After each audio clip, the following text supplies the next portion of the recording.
take a sacred moment together and just close your eyes.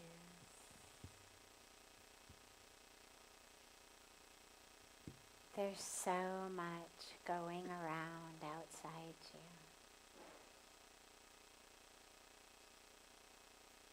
Fireworks, so much activity. But just allow the awareness, allow the attention, allow that power of your intention to pull inwards.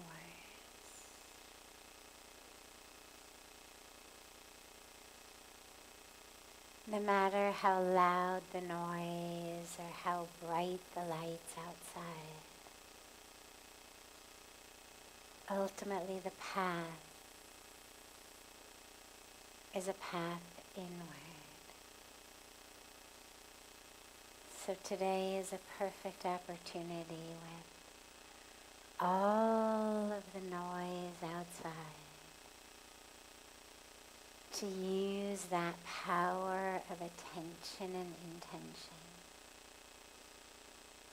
and draw the awareness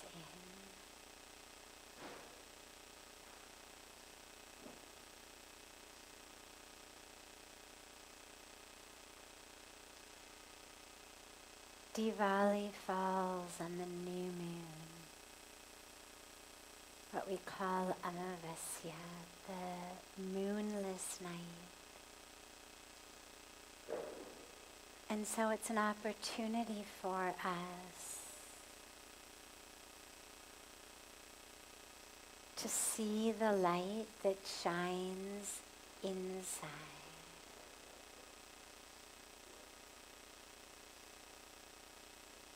On a night with no moon, where's the light? It's inside. Just take a moment and allow yourself to see the light that shines within you.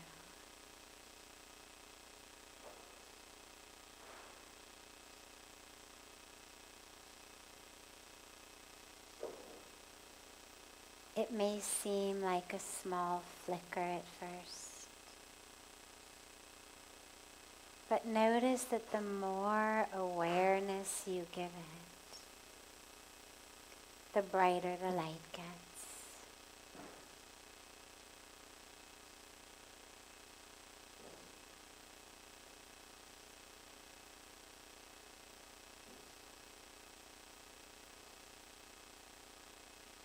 Keep turning the awareness inside.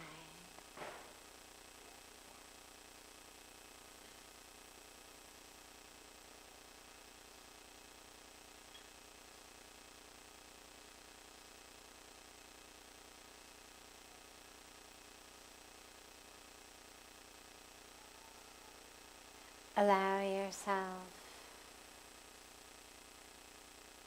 to see and to feel that light burning within you.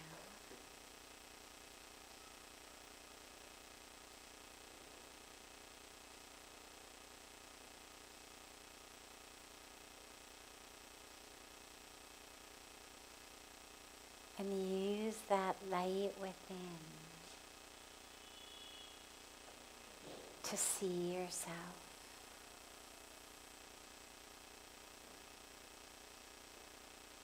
Don't worry about what it looks like visually. It may be just an experience. It may not be something visual. But allow that inner light to shine so that even for just a moment, even if it's just a glimpse, on this sacred night, see that self within.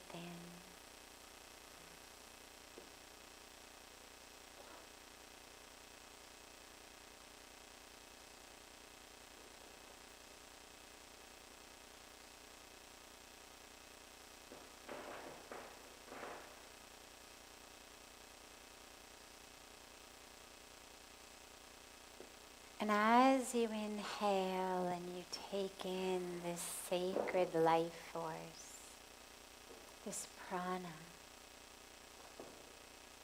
notice how the inner light can seem to get bigger, like you're giving oxygen to a fire. As you bring in that intentional life force, feel the light within expand.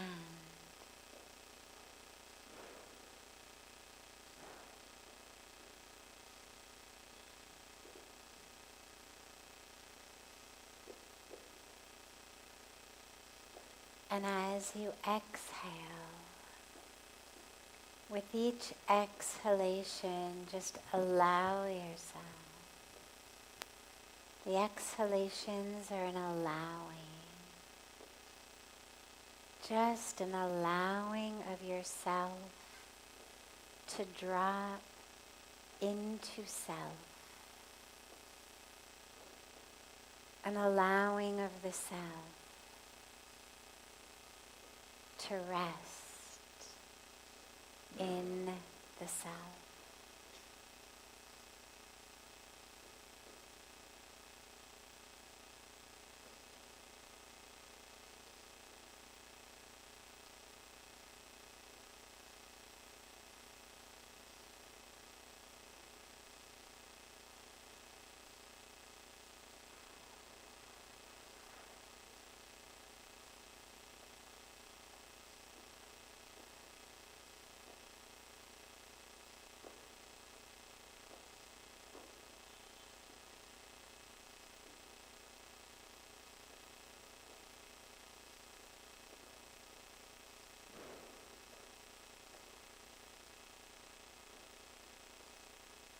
If the mind wanders, don't worry, just bring it back.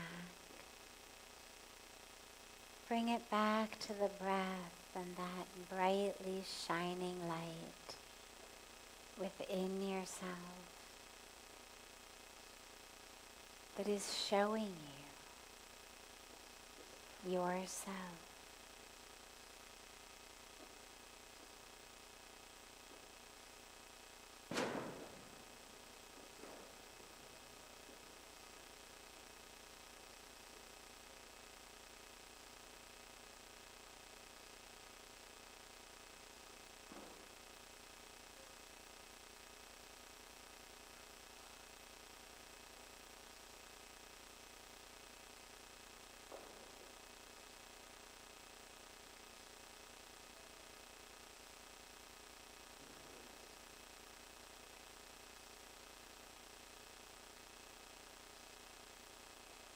Slowly and gently, bring the palms of your hands together in Namaste at chest level.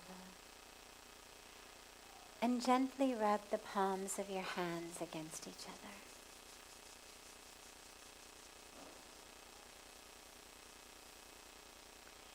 Press the palms of your hands into your closed eyes.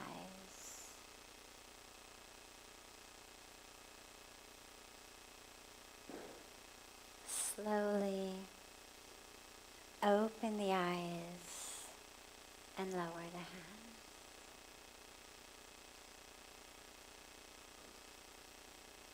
Welcome to Satsang. And happy Diwali to everyone. So beautiful to be together.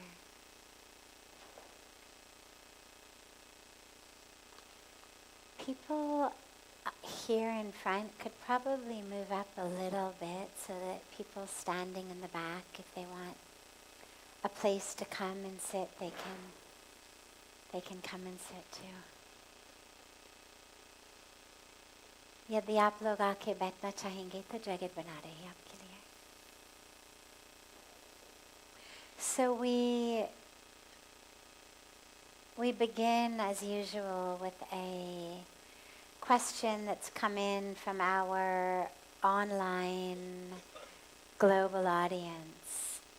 And then we'll open it up to any questions that anyone here might have.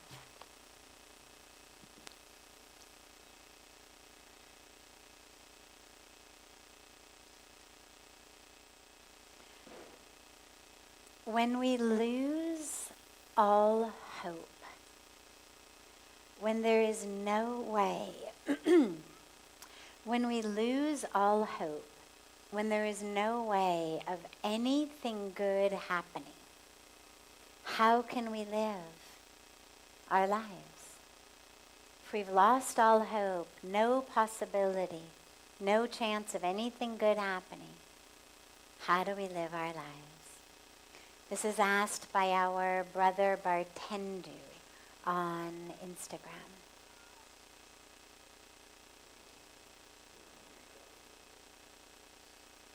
It's moments like this that it's really important to ask ourselves what our ultimate goal in life is anyway. The point of life is not accumulating as many good things to happen as we possibly can. Then we just run after desires, we're running after accomplishments, we're running after achievements, we're running after the things that we want to happen. And the problem is, even if we do think that still many good things could happen, life becomes a constant game of waiting for that which we want to happen, worrying when it doesn't happen, getting stressed about when it's going to happen, is it going to happen the right way? And so even if good things do happen, we're constantly going up and down. And this is where all of our scriptures and our spiritual teachers and sages and rishis and yogis and wise ones have always told us that the point of life is not about pleasures. It's not about getting what you want. It's actually about knowing who you are. And when we unfold the petals of who we are, there's a lot of different analogies that people use. You can think of peeling an onion. You can think of a flower opening its petals up. You can think of lots of different ways, but when we unfold to who we are, when we remove layers of what we are not, layers of ignorance, such that we can actually experience that light, that truth, that infinity, that divinity of who we are, then life itself is a good thing. Every minute, every moment becomes an opportunity for goodness, because that goodness permeates us. We may still never get the job we want. We may still never get the raise or the promotion that we want. We may never get the boy or the girl that we want. We may never get anything that we in our minds think we want. But life itself becomes good, because our internal experience is one of goodness. And that's the point of life. Otherwise, one good thing happens and you feel great, and then you're worried about the next thing. I mean, this is the bottom line truth of desires, and it's why all of the teachings are all about let go of desires, let go of desires. It's not that desires are evil or that you're somehow a bad person if you have desires. It's just a really clear fact that desires tend to actually make us miserable. Therefore, if you are looking to live a life that is more stable than up and down misery, you have to be prepared to let go of desires. And it doesn't mean that we become apathetic or indifferent. What it means is that we may hold out a desire, a goal, a vision, but there's no sense of stress or tension of, oh my God, what if it doesn't happen? Because if it doesn't happen, then I'm going to be miserable. There's no fear, because we're aware it's not in my hands. So if you feel like nothing good can happen in your life, it means you're not actually living. There's plenty of people, lots and lots and lots of people, who have a lot of money, who have a lot of good things happening, who have the right job, the right house, the right spouse, the right physical shape, all of the things that so many of us think, oh, that would be a good thing to happen. Like that's what I want to happen in my life. And those people are on antidepressants, on anti-anxiety medicine, struggling with alcohol addictions, drug addictions, in loveless marriages, in relationships without loyalty, in a state of depression and angst, a kind of is this all there is experience of life. So good things do not actually bring a good inner experience. A good inner experience is that which arises on its own when we are in touch with the truth of who we are and with that connection to the divine universe, all others. It's that feeling that you get watching a sunrise or a sunset. It's not that the sunrise or sunset is the good thing, because the good feeling lasts even when the sun has dropped into the water or when the sun gets high in the sky. It's still with you. Because in that moment you have connected to something very deep and beautiful. It's the feeling that we get when we see the stars in the night sky. That feeling of being somehow part of something. That, oh my God, is so much bigger than that fiasco that happened in my life today. Or that unfulfilled desire that I had. And so, don't look for goodness in your life from things that are going to happen. You know, there's really interesting psychological studies. I'm an academic at heart still, even though I've been a monastic renunciant for going on almost 30 years at this point. But I'm still an academic at heart. And my academic background is in psychology. And we know something really interesting, which is people who win the lottery. Now, most of us would agree that counts as a good thing. Like, if you were going to make a list of the 10 good things I would like to happen in my life, and you were dreaming really big, winning the lottery probably would find its way somewhere on your list. Or if I said to, our brother Bartendu, who asked this question, all right, well, if you won the lottery, would that count as a good thing? I'm pretty sure he would say yes. Because what we think is, if I won it, then I would feel happy. I would find something I am looking for. I would feel settled. I would feel free. I would be in peace to have what I want, buy what I want, go where I want, people would respect me, people would love me, people would want to be my friend. I would, have nice things and go nice places. But what we know from all of the studies is winning the lottery, even the big jackpot lottery, very, very temporarily. Yes, absolutely. You are much happier the day after winning the lottery than you were the day before you won the lottery. Absolutely. But a year later, not so much. 5 years later,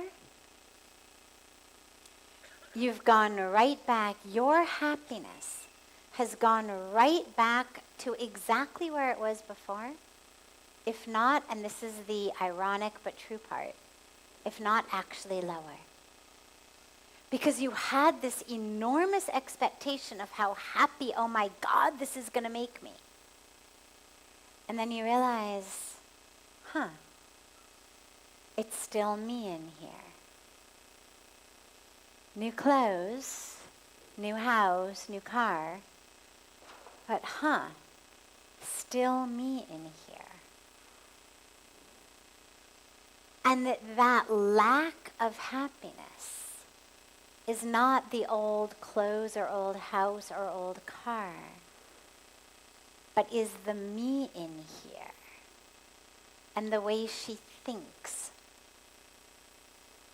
the identity she has, the way she moves through the world, the way she understands herself and the world. And that's actually what's taking my happiness. So, to our brother Bartendu, do not despair, do not lose hope. You are the good thing to happen in your life. Be that good thing. Because wherever you go, you're there. Whatever happens, you're there. Let yourself be the good thing to happen in your life.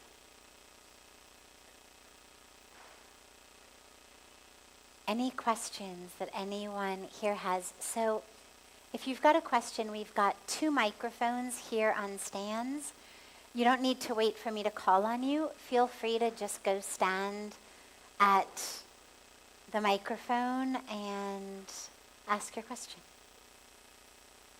Yeah.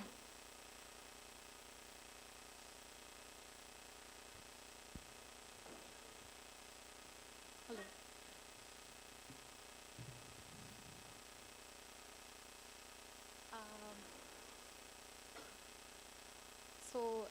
My question is on the lines of grief. The lines of belief. Grief. Grief. I'm kind of processing this emotion right now because I recently lost a loved one, my elder sister. Just yesterday you said that parents should not bury their children, but that's exactly what happened. So my question or the help that I need from you is,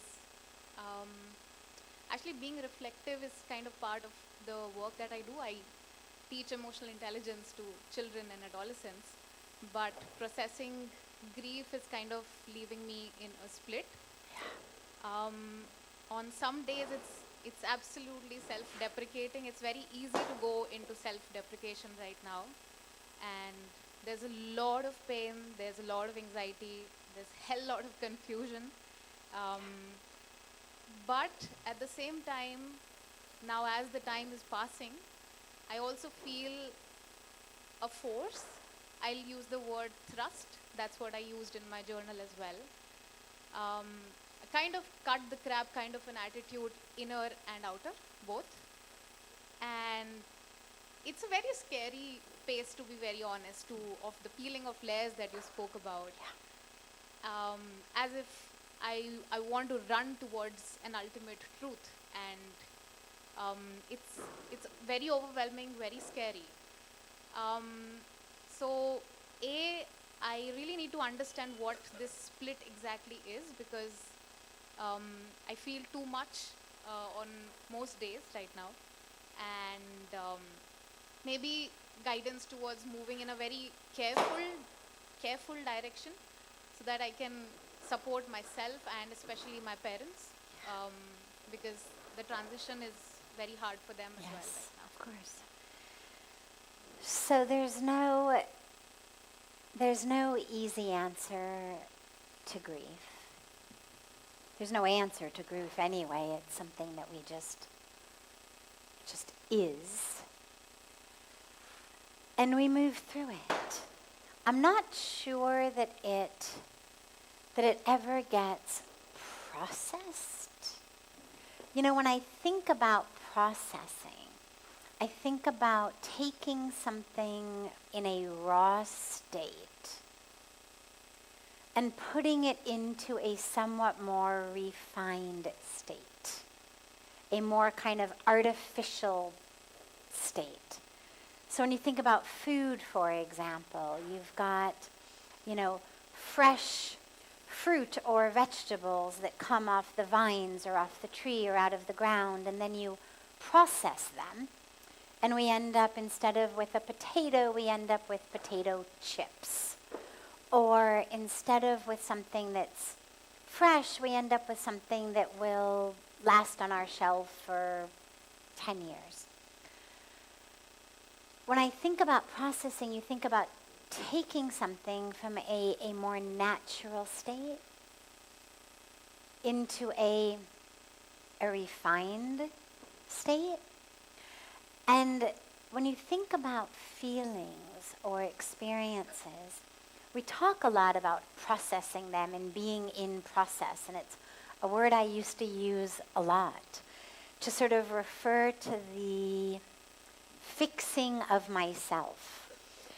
And it came with this belief that I was somehow not right, that the way that I felt was not right, that who I wasn't right, but that thankfully I had all of these professionals in my life who were helping me process depression or anxiety or fear or addiction or all of the different things that I had struggled with. But over these decades, what I've realized is I don't think, and I know that I'm emphasizing the semantics of the word, but I think it's a lot more than just our vocabulary. It's really how we think about it.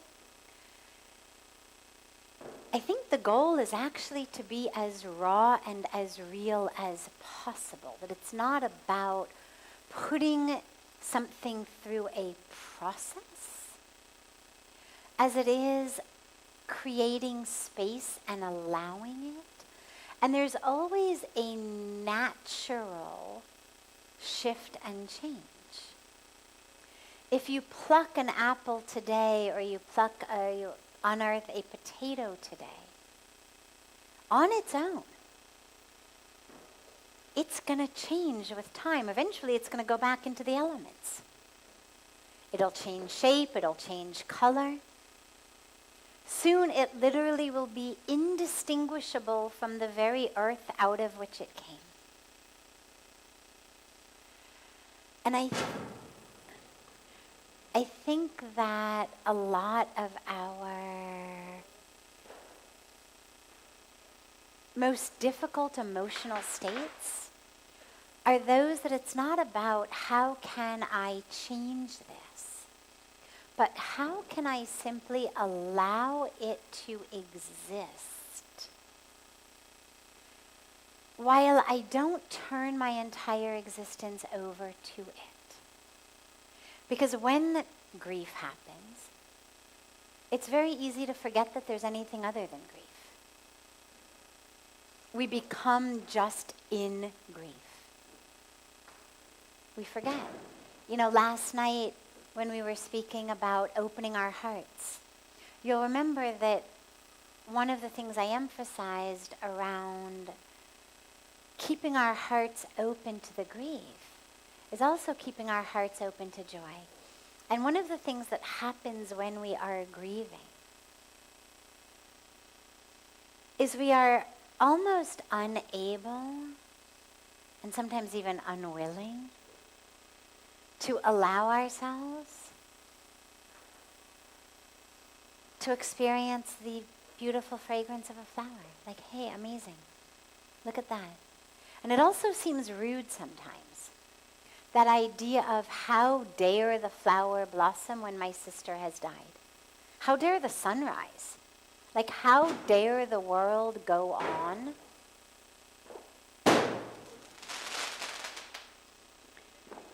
There you go. How dare the world go on when she's not here? But there's something very, very, very powerful to opening ourselves up, even in the midst of what seems like drowning grief, to those little moments of the joy of the universe. And it's a flower opening its petals, and it's the fragrance that comes from it, or it's the face of a young baby, or it's a sunrise, or it's a sunset. Whatever it may be. But allowing those moments to come in as well. And so it's a creating of space. It's yes, this, and this.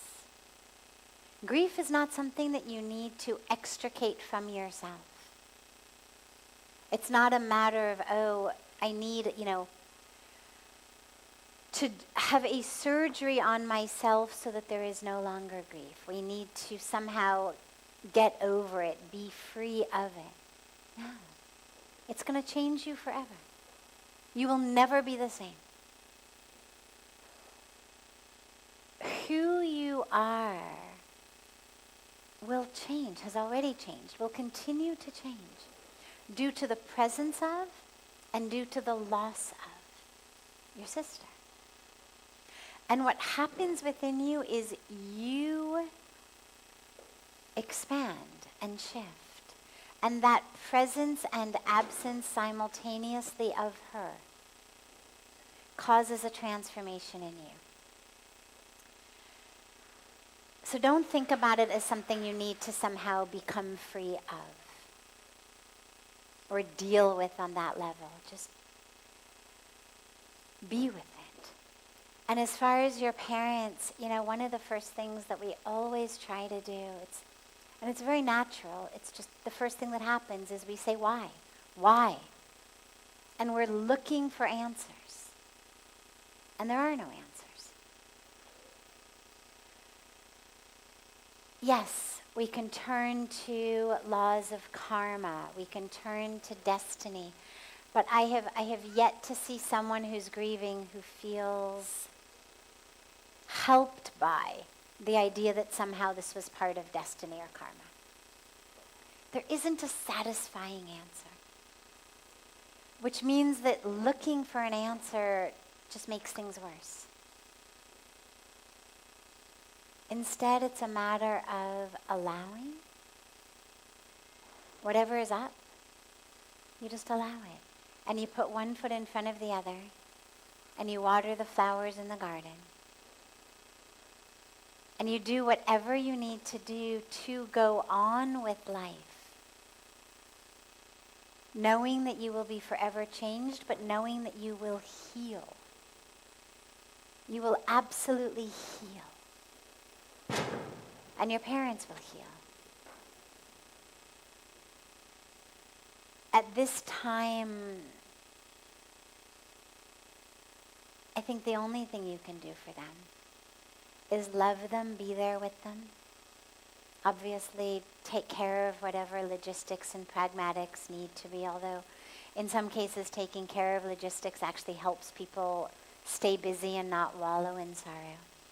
But it's also really important to understand, lastly, when we say you'll heal, that doesn't mean you're going to go back to how you were.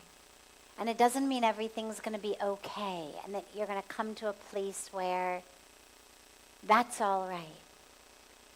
What I mean by heal is you, the experience of you, the expression of you, will grow around and with this experience, around and with this loss, in a way that it just weaves into the very fabric of who you are.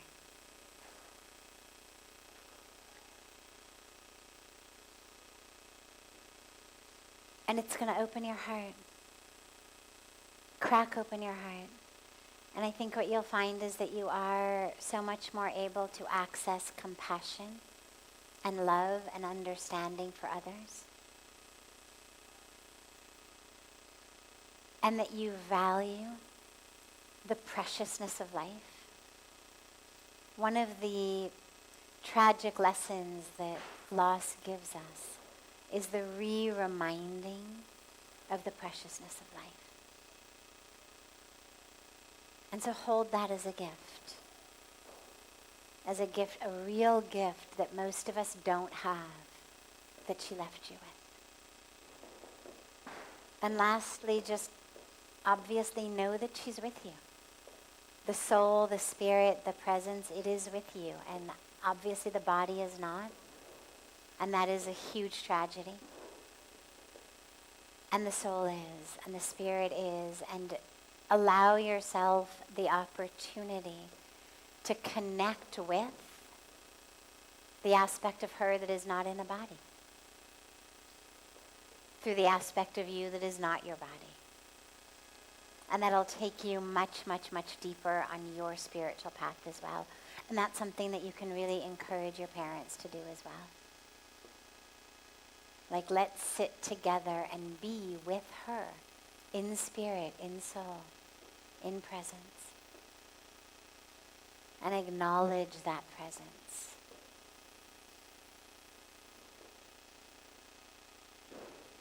I'm so sorry for your loss. Yeah.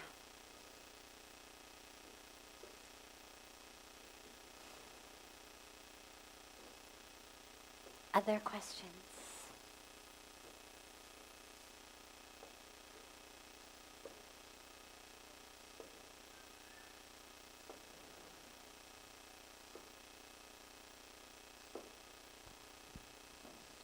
Hello, yeah. I have one simple question.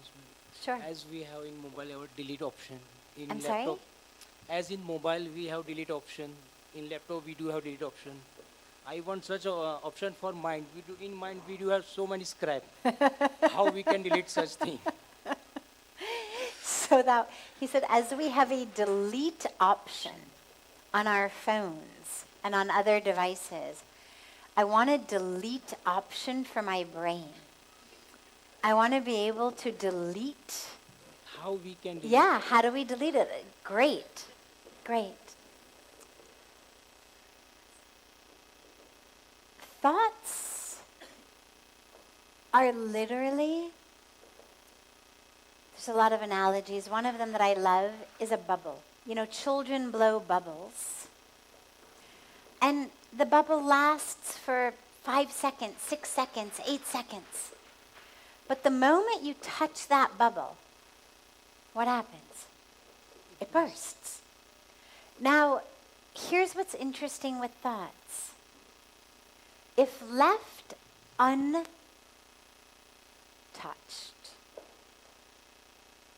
automatically they will burst anyway.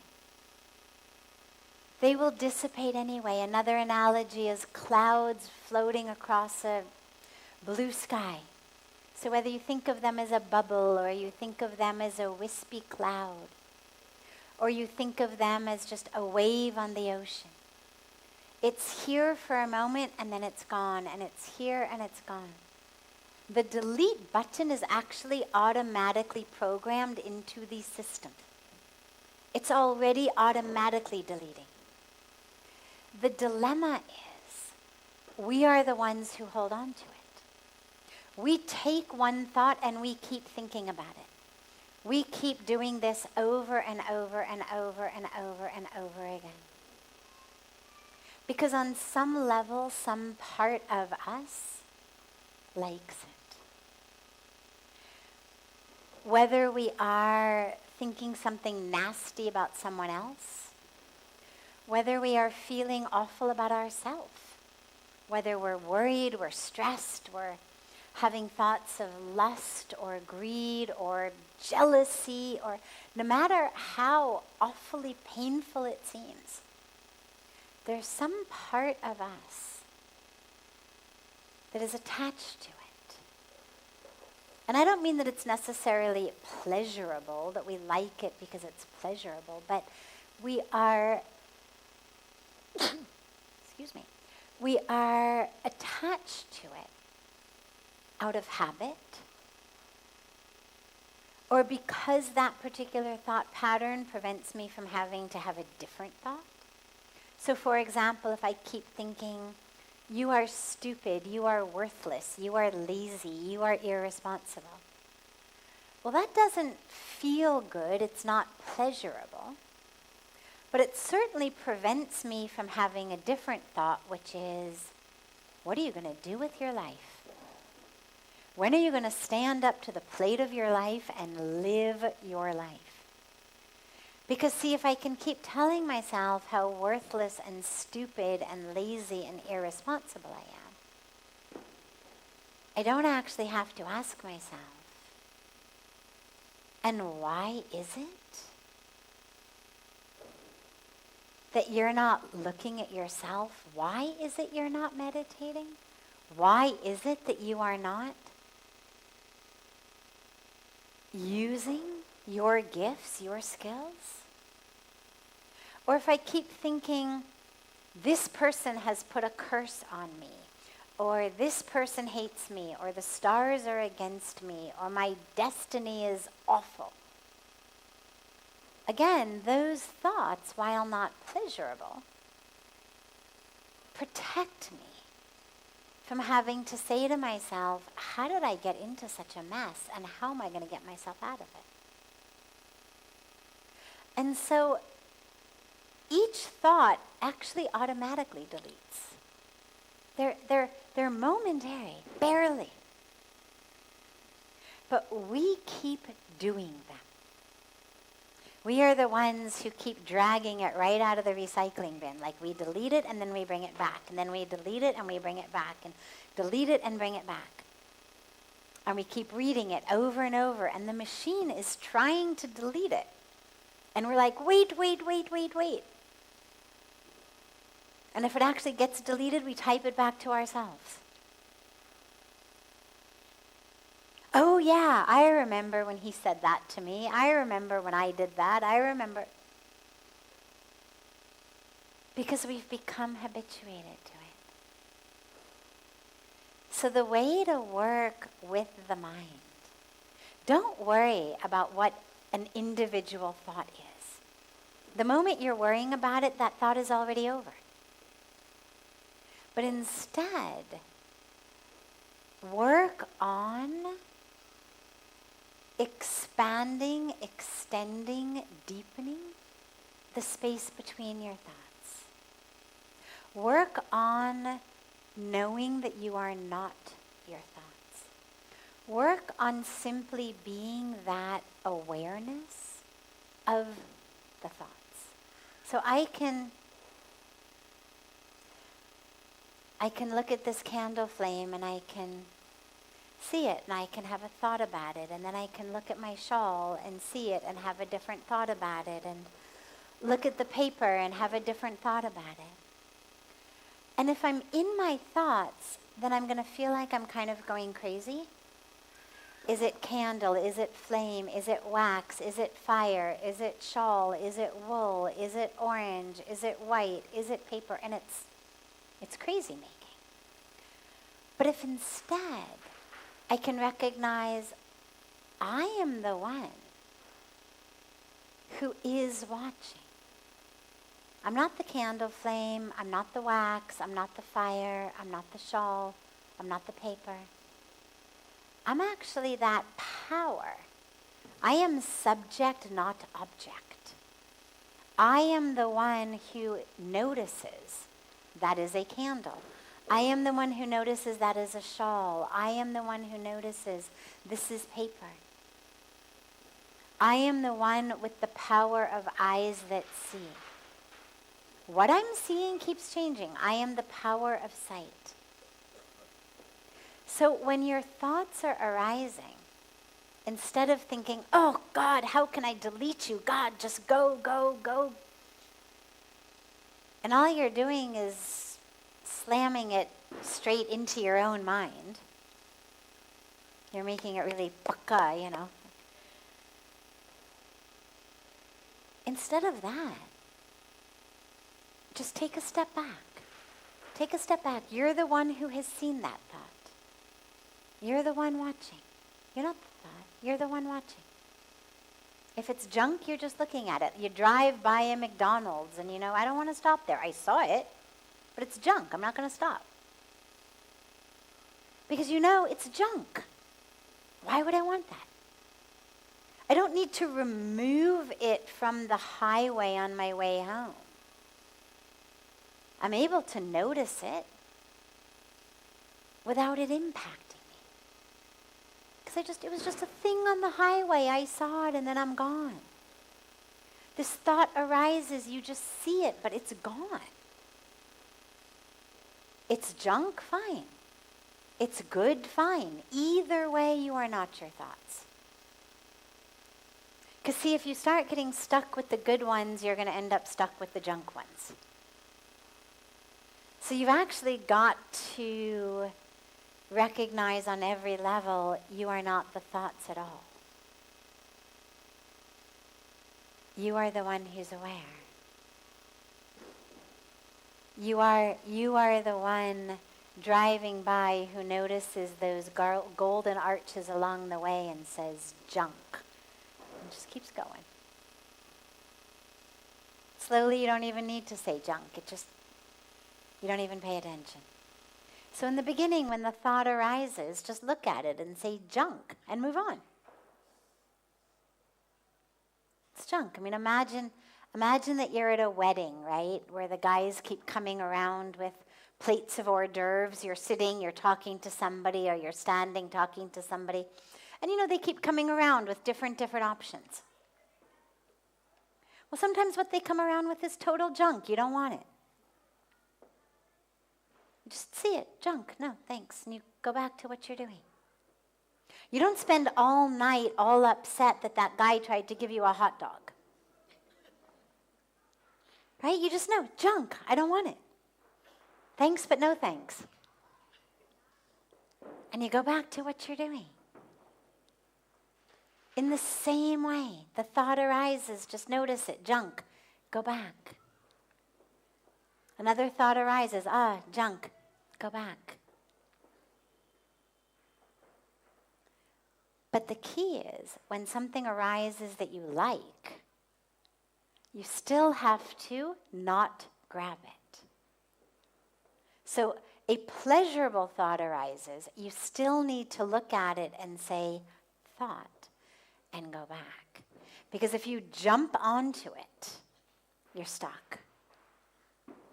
Whatever it is that's going by, whatever it is that these guys with the hors d'oeuvres are serving, you don't want them. Because you need to stay focused here. So, use a mantra. If you've been given a mantra by a guru, beautiful, wonderful. If not, choose any mantra that is powerful and meaningful for you. Choose a word, a name of the divine, and just chant that in your mind. The power of mantra jap is, on the one hand, because the mantras themselves are so powerful, but on a very basic level, it's also really powerful because it just keeps our mind in one place. Because we all have junk thoughts that emerge. It's part of the package deal of being human. And you just bring the mind back to the mantra, back to the mantra, back to the mantra, back to the mantra. And automatically they'll disappear. Great question. Any other questions?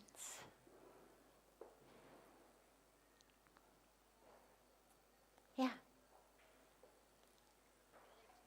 But there's, you want from here? Then they need to bring the mic to you, which is, Mm-hmm.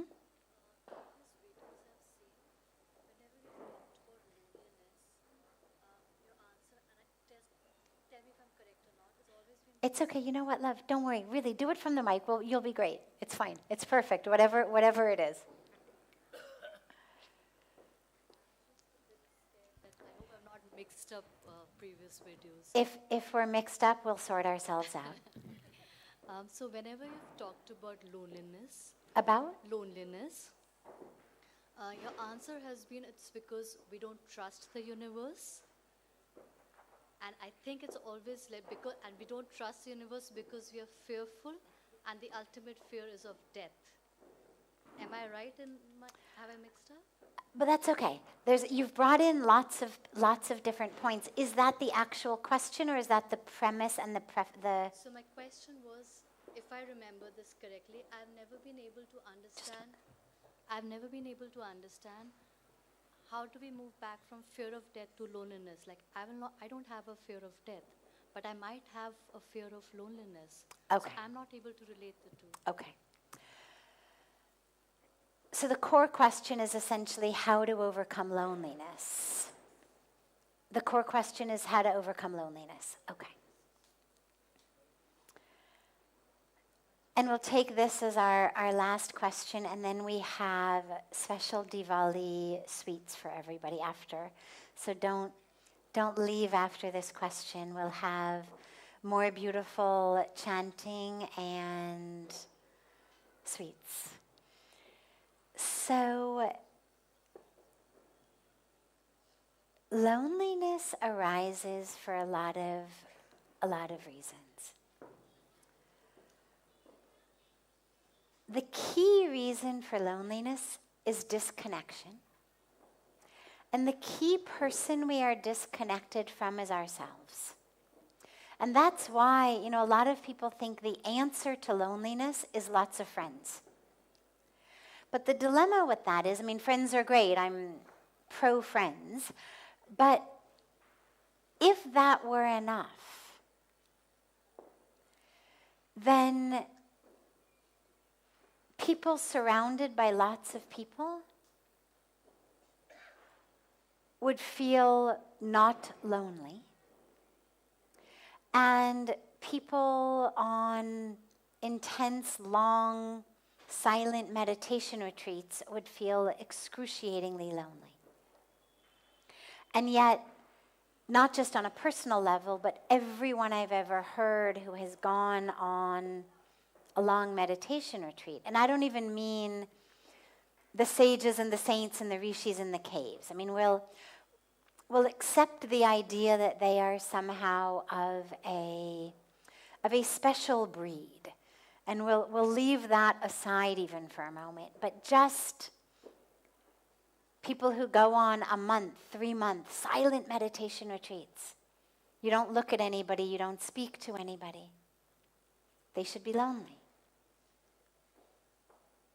But it's, in almost every case, the most powerful, amazing, ecstatic experience that people have had. It's not easy. But it's very powerful and very beautiful and very deeply connected. We feel lonely because we are meant to be, we are programmed for connection. That's how we are as human beings, programmed for connection.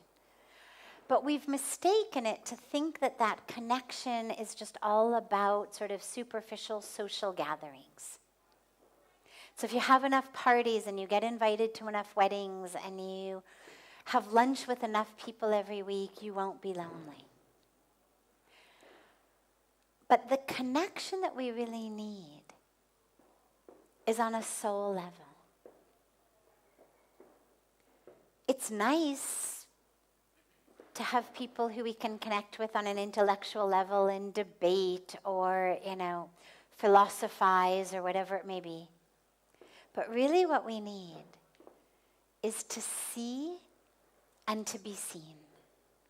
And that is the only cure for loneliness, is to see another being, like the depth of them, and to be seen by another being. To feel like I am seen by you. And you don't need 100 people for that, you just need one, maybe two. And so the cure for loneliness really is first to focus on seeing. Be that friend you are looking for, who it's not just about, oh, what a great sari, where did you buy it? You know, take me there next time, I want to go shopping with you. But actually, I see you. I see you on the level of your lowercase s self. I see your struggles and your challenges and your pains and your achievements, and I'm with you in them. They don't threaten me. I don't feel like your gain is my loss. I'm not trying in some way to bring you down. But I also see that capital S self. I see the depth of who you are. I see spirit. I see soul. I see divinity in you. Practice doing that with a couple of people in your life and see what happens to the loneliness. But of course, on the core, deepest level, and that which makes long-time meditation retreats so beautiful, it's what makes the sages and the saints and the rishis and the yogis not lonely, is that ultimate connection with yourself, with the divine. And that's the strongest connection that there is.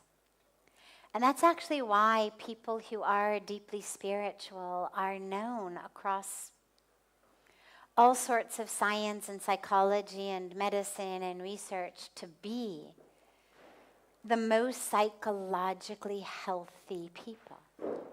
I'm not talking about religious fundamentalists. I'm talking about people who have a deep spiritual life, whatever that may mean for them.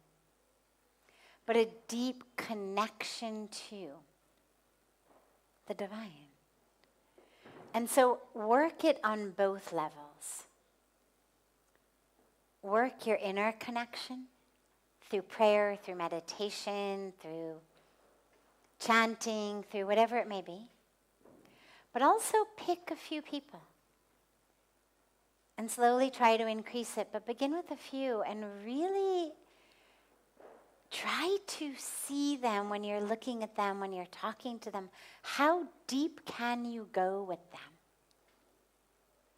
And when people feel seen, then they have the courage to open their heart and to actually see you. Most of us are moving through the world so contracted because we are afraid.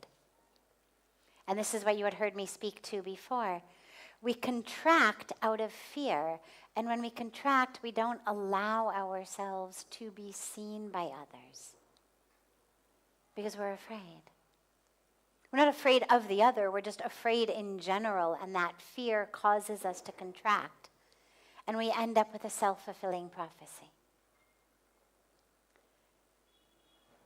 So come out of that fear, see others,